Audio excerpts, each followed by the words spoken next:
Hi Earth Schoolers, thank you for joining me today. I am really excited about our next project. It's inspired by my 5-year-old's love of space, and we're going to be doing a solar system similar to this one.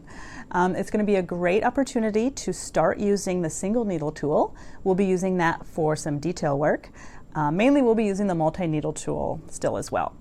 We're also going to learn how to blend colors, which is really fun to do with wool, and I'm really excited, so let's get started.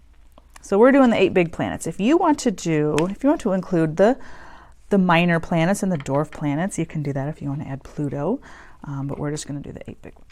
Part of the fun of this exercise is going to be mixing colors. We'll be doing that quite a bit here. So I think that kind of looks like a nice fiery sun. Okay. I'm going to grab my single needle and show you how we can make a smooth edge. So I'm just and then if you like how it looks being poofy at the top, giving it that 3D effect, you could leave it just like that if you wanted.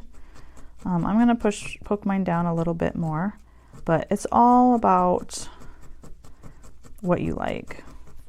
The highlight of Mars, if we look at our color wheel here, I'm going to bring this out. This is from the previous projects.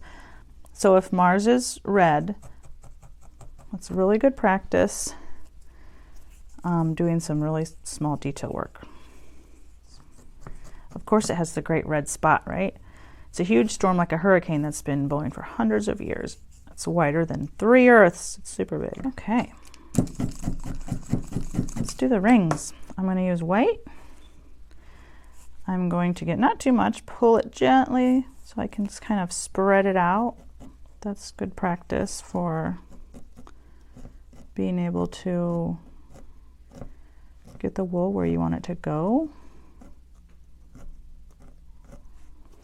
Okay, and I think we are done with our solar system. I hope you guys had fun with this one. I really did.